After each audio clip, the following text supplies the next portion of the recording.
તમે વિચારી જુઓ કે જેટલી સ્ત્રીઓ 50 વર્ષની ઉંમરે ફરિયાદ કરે છે, બધી કરે છે, મેં તો વૈતરું કર્યું, મેં તો તમારું આમ કર્યું, મેં તો તમારું તેમ કર્યું, હું તો થાકી ગઈ ને, હવે મારા પગ દુખે છે ને, હવે મને આમ થાય છે.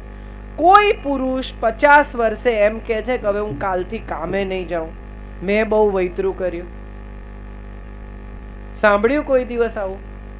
કે કોઈ પુરુષ એમ કે હવે કાલથી હું નહીં કમાઉં, મેં 50 વર્ષ બહુ કામ કર્યું, હવે બીજા લોકો કરે? જે પુરુષ ઘર બાંધે છે, 2 બેડરૂમનું, 3 બેડરૂમનું, 4 બેડરૂમનું, એ પુરુષ ઘરમાં કેટલા કલાક રહે છે? કોઈ દિવસ કોઈ સ્ત્રીએ એવું વિચાર્યું છે કે મોટા ભાગના પુરુષો જે ગામમાં નાની જગ્યાએ ભુજમાં રહેતા હશે એમની વાત જુદી છે, પણ જે બેંગ્લોર રહે છે, મુંબઈ રહે છે, મોટા શહેરોમાં રહે છે, એ જિંદગીના 40 વર્ષ ટિફિનમાંથી ખાય છે. તમે ગરમ જમી શકો, તમારો પરિવાર ગરમ જમી શકે, તમારા પરિવારને સગવડ મળે, સંતાનો સારી રીતે જીવી શકે, એને માટે એક પુરુષ કેટલી સ્ટ્રગલ કરે છે, કેટલો સંઘર્ષ. સવારે 9 થી 9 જે પુરુષો કામ કરે છે એને કોઈ દિવસ કોઈ પત્ની એમ કહ્યું કે થેન્ક યુ યાર, તમારો બહુ આભાર કે હું આવી સારી જિંદગી જીવી શકી. આ દાગીના, આ સાડીઓ, આ ઘર, આ સલામતી, આ પ્રેમ, આ સન્માન, આ સંતાનો, બધા માટે તમારો આભાર. આવું આપણે કોઈ દિવસ આપણા જીવન સાથીને કહીએ છીએ? ઉલટાની જ્યારે તક મળે ત્યારે કે એ તો એવા જ છે ને, એમને તો ખાવાનું ઠેકાણું નહીં ને, હું ના આવું તો પીરસે નહીં ને, બોલો આવું કરે, આવી રીતે કરે ને, મને આમ કરે ને. અને જેટલી પત્નીઓ ફરિયાદ કરતી હોય ને એને તમે પૂછો ને કે છૂટાછેડા જોઈએ છે, તો કે ના, છૂટા નથી પડવું, જોડે રહેવું છે પણ ફરિયાદ કરવી છે. એને બદલે આનંદથી જોડે ના રહીએ. આપણા જીવન સાથીમાં શું સારું છે એ શોધી કાઢીએ. દરેકમાં કંઈ સારું હોય. ઘણી પત્નીઓ કહે કે બીજાની જોડે તો બહુ હસી હસીને વાત કરે છે. એ બધી પત્નીઓને મારે પૂછવું છે કે બીજાની જોડે છણકા કરાય? તમે વિચારી જુઓ કે તમારા હસબન્ડ, તમારા પતિ કોઈ અજાણ્યા બહેનની જોડે છણકો કરીને કહેતા હોય કે તમે લીલી સાડીમાં જરાય સારા નથી લાગતા, તો તમને ગમશે? એ તમને કહી શકે કે આવો રંગ ના પહેર, આમ ના કર. અંગત કોને કહેવાય? પોતાનું માણસ કોને કહેવાય? કે જે મન ખોલીને આપણી સાથે વાત કરે.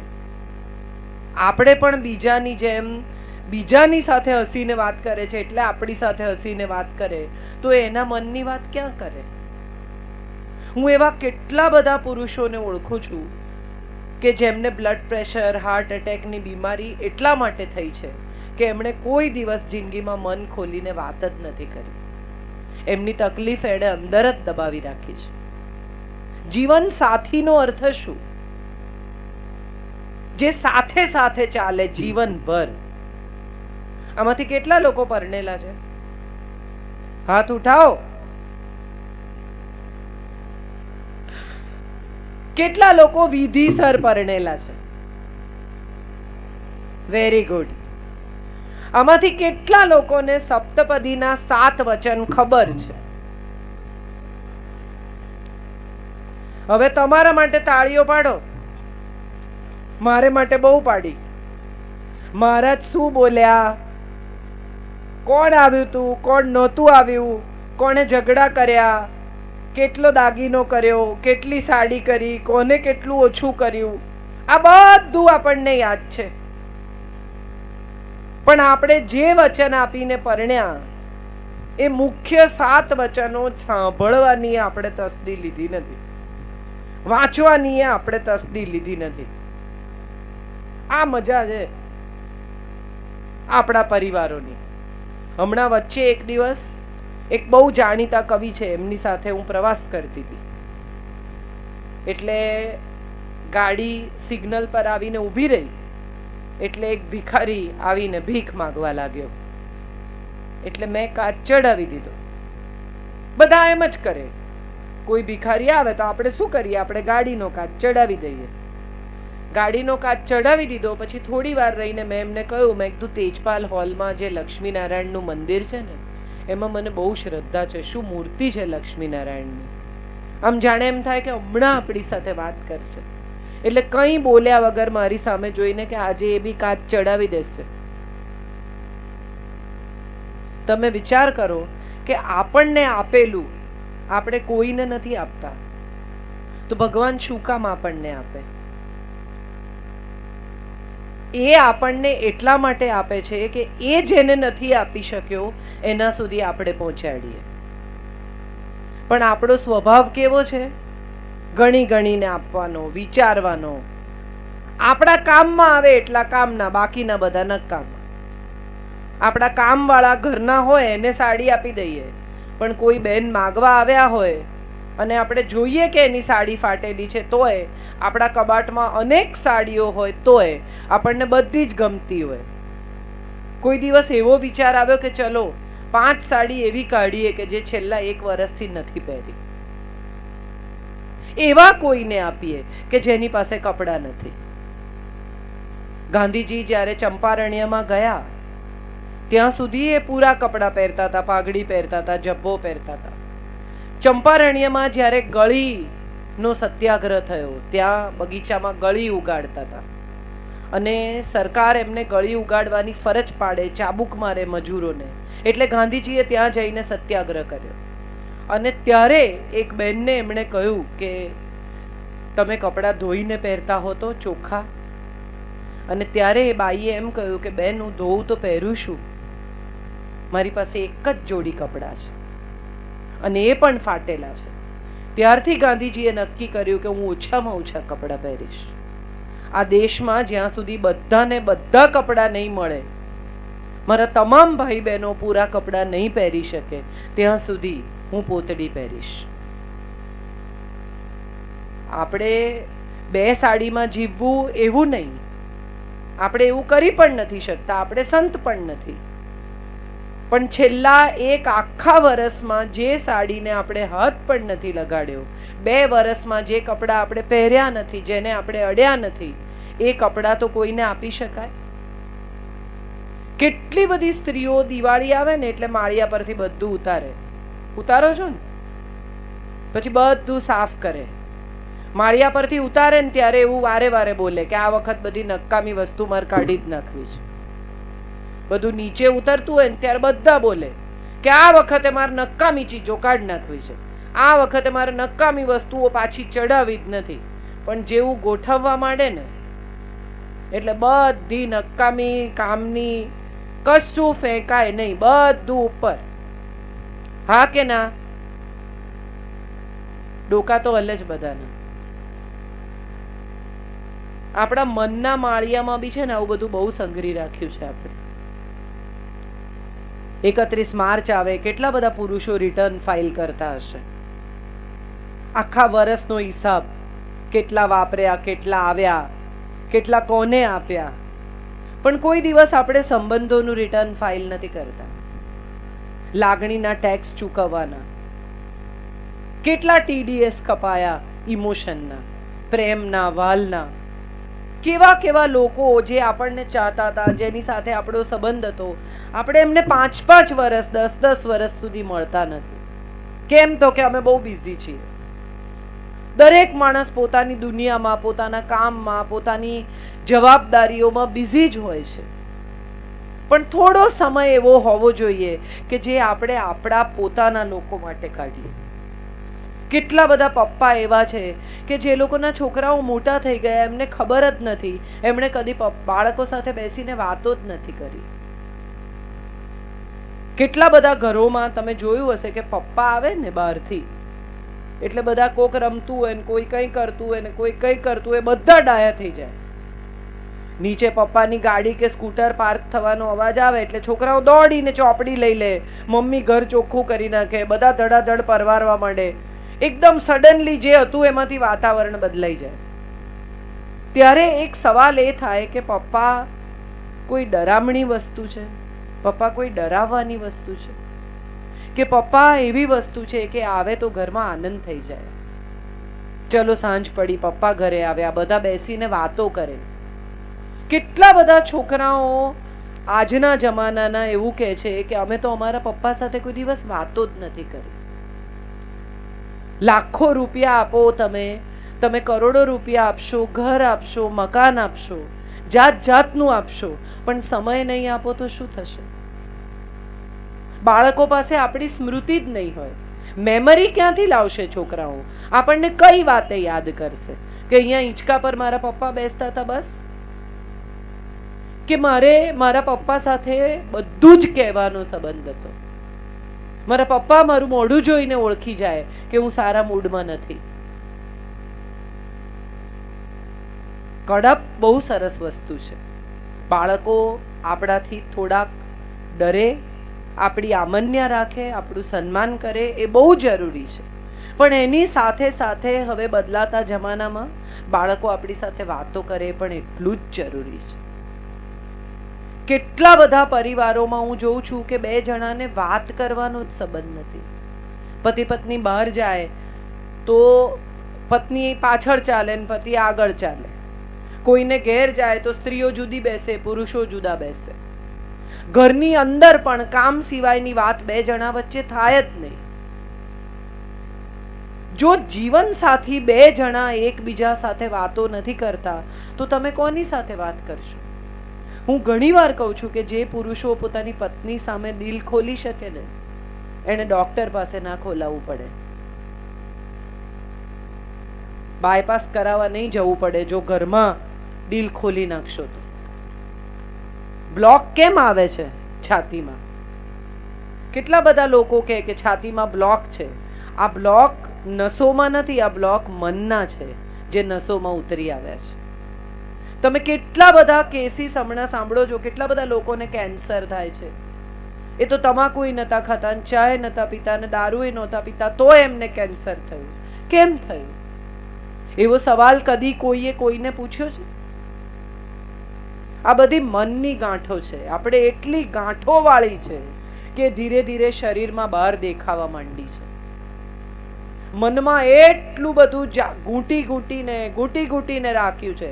આને તો સીધા કરી દઈશ, પેલાને તો પાઠ પડાવી દઈશ, આનું તો મગજ ઠેકાણે લાવી દઈશ, આને તો બરાબર કરી નાખીશ, આને તો ભૂલવાડી દઈશ. તમારા મગજમાં વગર ભાડાની જગ્યા રોકીને માણસ બેઠો છે, બાકી કોઈને પડી નથી. પાટી ઉપર ઘૂંટ ઘૂંટ ઘૂંટ ઘૂંટ કરો તો તમારી પાટીમાં આંકા પડશે, એની પાટીમાં નહીં પડે. કોઈકે નોટમાં જોયું હોય તો બાળકો બહુ જોરથી વજન દઈને લખે ને તો પાછળ ફૂટી નીકળે. તમને ખબર હશે બધાને. આપણે આપણા મન ઉપર બહુ વજન દઈને લખીએ ને તો એ પાછળ ફૂટી નીકળે. હળવા રહેવું બન્યું ત્યાં સુધી. જે હોય તે કહી દેવું. અપમાન કર્યા વગર પણ પોતાની વાત કહી જ શકાય છે, એ વાત આપણે શીખવાની છે. આપણી વચ્ચે જયભાઈ આવી ગયા છે. જય વસાવડા ગુજરાતના બહુ જ જાણીતા વક્તા છે. મારા પછી એ વાત કરવાના છે.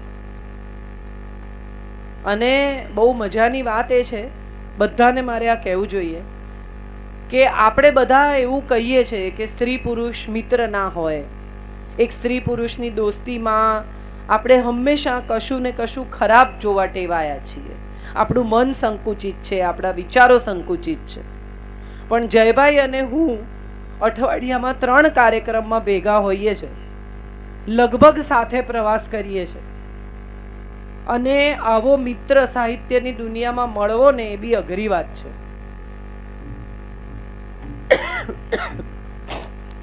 તમે તમારા મનની વાત કહી શકો એવો મિત્ર છે. સ્ત્રીઓની સ્વતંત્રતા માટે અને સ્ત્રીઓના અધિકારો માટે પણ એ બહુ બોલે છે. પુરુષ થઈને એમણે સ્ત્રીઓ માટે બહુ ક્રાંતિકારી વાતો કરી છે. એટલે એવું ના માનવું કે બધા સરખા હોય. મારા પછી જયભાઈ વાત કરવાના છે, હું મારી વાત ચાલુ રાખું. તો સૌથી મોટી વાત જે હું તમને કહું છું એ કહું છું કે સંવાદ કેમ નથી પરિવાર. દાખલા તરીકે આપણને કંઈ ના ગમ્યું તો આજે આપણા મનમાં બેસાડી દીધું, ચલો કંઈ નથી બોલવું. બીજે દિવસે કંઈ ના ગમ્યું, આપણે પકડી રાખ્યું, ચલો નથી બોલવું. ફરી કંઈ ના ગમ્યું, ફરી કંઈ દુઃખ થયું, ફરી પકડી રાખ્યું. ધીરે ધીરે ધીરે ધીરે ધીરે ધીરે ધીરે પ્રેશર કુકરમાં જેમ વરાળ આવે ને એમ ભરાતું જાય. અને પછી એક દાડો વાગે, સીટી વાગે છે ને બધાના ઘરમાં. પછી ગુસ્સો આવે, આપણે ગમે તેમ બોલીએ. એને બદલે અગત્યનું એ છે કે બાળકો સાથે, પતિ સાથે, સાસુ સાથે, પુત્રવધુ સાથે, જેઠાણી સાથે, દેરાણી સાથે જે કહેવું હોય તે મન ખોલીને કહેવાનું કે તમે આવું બોલ્યા ને મને નથી ગમ્યું. એક બહુ સરસ દાખલો આપું, તમે બધા કદાચ ઓળખતા પણ હશો. સુરતમાં ધોળકિયા પરિવાર છે. એ સૌજીભાઈ ધોળકિયા, એમના ભાઈ, એ લોકો બધા સંયુક્ત પરિવારમાં રહે છે. 25 માણસનો પરિવાર એક સાથે, 30 માણસનો પરિવાર એક સાથે રહે છે. 3 પેઢી 4 પેઢી એક સાથે રહે છે. શરૂઆતમાં જ્યારે નવા જમાનાની નવી દીકરીઓ પરણીને આવવા માંડી ત્યારે લાગ્યું કે હવે મુશ્કેલી થશે. એટલે એમણે નક્કી કર્યું કે દર બુધવારે બધા જમીને ભેગા બેસે. ઘરમાં નાનામાં નાનું બાળક હોય ને એનું ઘોડિયું પણ બહાર લાવવાનું, અને બધાએ બહાર બેસી ડ્રોઈંગ રૂમમાં અને ચર્ચા કરવાની કે કોને શું ના ગમ્યું ગયા અઠવાડિયે. બધાએ પોતાના મનની વાત કહી દેવાની. બુધવાર સિવાય કોઈએ કોઈની સાથે કડવી વાત કરવાની નહીં. બુધવારે બધાને બધી છૂટ. જમ્યા પછી બેસે ત્યારે બધાએ બધું કહેવાનું, બધાને બધું કહેવાની છૂટ. એમાં કોઈ મોટું નહીં, કોઈ નાનું નહીં. માન રાખવાનું, પણ બધાએ બધાની ફરિયાદ કરવાની છૂટ. ધીરે ધીરે પરિસ્થિતિ એવી આવી કે બધા બુધવારની રાહ જુએ. શરૂઆતમાં બધા બુધવારની વાત કે આમ થયું ને તેમ થયું ને. ધીરે ધીરે બધા બુધવારથી ડરવા માંડ્યા કે જો હું ખરાબ વર્તન કરીશ તો આવતા બુધવારે બધા મારી વાત કરશે. એટલે બધા આખું અઠવાડિયું સારું વર્તવા માંડ્યા. સમય એવો આવ્યો કે હવે હજી એ લોકો બેસે છે સાથે વાતો કરવા, પણ હવે કોઈને કોઈની સામે ફરિયાદ નથી. કારણ કે બધાએ પોતાના વર્તનમાં ફેરફાર કર્યો, કારણ કે બધા બદલાયા એકબીજા માટે. 40 માણસનો પરિવાર ભેગો રાખવો સહેલી વાત નથી. દરેકની પોતપોતાની, આપણે કહીએ છીએ ને, તુંડે તુંડે મતિર ભિન્ના. બધાની બુદ્ધિ જુદી હોય, બધાના વિચાર જુદા હોય, બધાની માન્યતા જુદી હોય ને હોય જ. કોઈને કારેલા ભાવે, કોઈને ન ભાવે, કોઈને રીંગણા ભાવે, કોઈને ન ભાવે, કોઈને દાળમાં ગણપણ ભાવે, કોઈને ન ભાવે, કોઈને કડક રોટલી ભાવે, કોઈને પોચી રોટલી ભાવે. બધાના મગજ જુદા છે, પણ આ જુદા મગજની સાથે બધાના હૃદય તો એક છે. માણસ માત્ર પ્રેમ તો ઝંખે જ છે. આ દુનિયામાં કોઈ એવું છે કે જેને પ્રેમ ના જોઈતો હોય? તમે છોકરી જોવા જાઓ એવો શબ્દ વાપરો છો. હું ઘણી વાર કહું કે એના મા બાપે ટિકિટ રાખવી જોઈએ એને જોવાની. આપણે છોકરી જોવા જઈએ છે, છોકરીને મળવા નથી જતા, છોકરીને જાણવા ઓળખવા નથી જતા. ને એના મા બાપ બી એને સજાવી ધજાવીને જોરદાર તમારી સામે રજૂ કરી દે. આ તો એને જ બનાવ્યું છે ને, આ તો એને જ આવડે છે ને, આ તો બહુ હોશિયાર છે ને, આ તો આમ છે ને. અત્યારે એવું લાગે કે વાહ વાહ વાહ, આવી છોકરી બીજી નથી. એ પરણીને આવે, તમારી સાથે રહેવા માંડે, પછી ધીરે ધીરે ઉઘડતી જાય. એમ થાય કે અરે આવું નહોતું, આ તો બરોબર નહોતું, આ તો કયું નહોતું, આ તો ઠીક નહોતું. એને બદલે જેવી છે એવી એક દીકરી તમારી સામે રજૂ કરે તો તમને સમજાય કે તમારે કોની સાથે જીવવાનું છે, કોની સાથે કામ પાડવાનું છે. 2 લોકો જ્યારે વિવાહ થયા હોય, હજી નક્કી થયું હોય, જળ લીધું હોય, ત્યારે તો તમે જુઓ ફોન પર વાત કરે કલાક, ધીમા ધીમા અવાજે 1 કલાક વાતો કરે. અને તમે પૂછો શું વાત કરી કે કઈ નહીં, તો કઈ નહીં, 1 કલાક કઈ નહીં વાત કરી. અને એ પછી લગ્નના 2, 4, 5 વર્ષ પછી પત્નીનો ફોન આવે, હા બોલ. આ એ જ માણસ છે કે જે 1 કલાક વાત કરતો હતો, એ હવે 1 મિનિટ સાંભળવા તૈયાર નથી. વિમાનમાં, ટ્રેનમાં, તમે વિમાનમાં ફોન મુકાવી દે તમને જ્યારે છેલ્લે વિમાન ઉપડવાનું હોય ત્યારે, અને આવીને એર હોસ્ટેસ કે ફોન મૂકી દે, ત્યારે તમે ઘણા લોકોને જોયા હશે, મેં તો જોયા છે કે ચાલ મૂક હવે, લવ યુ. આ લવ યુ કહેવાની રીત છે? રીત હવે તો એક પેલું થઈ ગયું છે કે લવ યુ કહેવાનું એટલે પૂર્ણ વિરામ, વાત પૂરી. ખરેખર જે પ્રેમ કરે એને કહેવું પડે. રાધાએ કૃષ્ણને કહ્યું હશે કે આઈ લવ યુ? શિવે પાર્વતીને કોઈ દિવસ કહ્યું હશે કે આઈ લવ યુ? એક કાકા હતા, એમના લગ્નને 25 વર્ષ પૂરા થયા. એટલે એમના પત્ની સરસ તૈયાર થઈને આવ્યા અને ભાઈ છાપું વાંચતા હતા. યુઝ્યુઅલ જે ઘરમાં માહોલ હોય, બધા જ ઘરોમાં એવો જ માહોલ. પત્ની સરસ તૈયાર થઈને મંદિરથી આવી, ભાઈ છાપું વાંચે. એમણે આવીને કહ્યું કે હલો, આજે આપણા લગ્નને 25 વર્ષ પૂરા થયા. એટલે ભાઈએ કહ્યું એટલે પત્નીએ કહ્યું કે આજથી 25 વર્ષ પહેલા હું પરણીને આ ઘરમાં આવેલી, તમને યાદ છે? એમણે કહ્યું એટલે પત્નીએ કહ્યું કે એ રાત્રે તમે મને આઈ લવ યુ કહેલું, એ યાદ છે તમને? એટલે હસબન્ડે આમ છાપું ખસેડ્યું, પતિએ પત્ની સામે જોયું અને કહ્યું કે સ્થિતિ એ જ છે, બદલાશે તો કહીશ. તે દિવસે જે કહ્યું તું એ હજી અત્યારે એમનું એમ જ છે. જો બદલાય તો મારે તને કહેવાનું કે હવે આઈ લવ યુ ખોટું છે, હવે હું તને પ્રેમ નથી કરતો. કેટલા બધા દંપતીઓએ એકબીજાને કહ્યું નહીં હોય. મારા દાદાજીએ કોઈ દિવસ મારી દાદીને કહ્યું નહીં કે હું તને કેટલો પ્રેમ કરું છું. પણ મને બરાબર યાદ છે કે દાદાજી સાંજે ચાલવા જાય અને ચાલીને આવે, મારા દાદીને બરાબર ખબર હોય કે 6:05 6 વાગ્યા સુધી આવશે. એટલે આદુ ખમણી ચા તૈયાર રાખે. દાદાજી આવે, 2 જણા ઈંચકે બેસે, ચા પીએ. દાદીના ગોઠણ દુખતા હોય તો ઘણી વાર ખુરશીમાં બેસે કે મારથી નહીં હિંચકા ખવાય.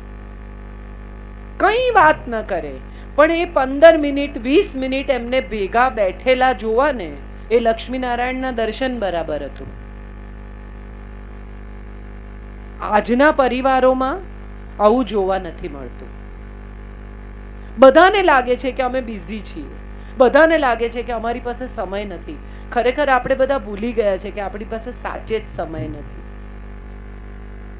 બાળક જન્મે ને ત્યારે જ નક્કી થઈ ગયું છે કે મૃત્યુ પામવાનું છે.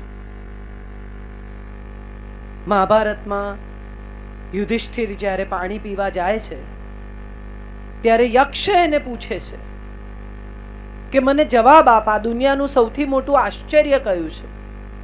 અને ત્યારે યુધિષ્ઠિર કહે છે કે આ દુનિયાનું સૌથી મોટું આશ્ચર્ય એ છે કે બધા મરી જવાના છે, પણ માણસ જાત એવી રીતે વર્તે છે કે આ બધા જવાના, હું તો રહીશ. દરેકને લાગે છે કે મારી પાસે બહુ સમય છે, આ બધાની પાસે નથી. સવાલ એ છે કે આપણે જેને કહેવું છે કે તમે મારે માટે બહુ કર્યું, એને આજે જ કહી દેવાનું. આપણે જેને કહેવું છે કે સોરી મારી ભૂલ થઈ ગઈ, એને આજે જ કહી દેવાનું. આપણે જેને કહેવું છે કે હું તમને બહુ પ્રેમ કરું છું, એને આજે જ કહી દેવાનું. પણ જેને એમ કહેવું છે ને કે તમને સીધા કરી નાખીશ, એને કહેવા માટે થોડી રાહ જોવાની. શક્ય છે કે એની મેળે સીધા થઈ જાય, તમારે કરવા જ ના પડે.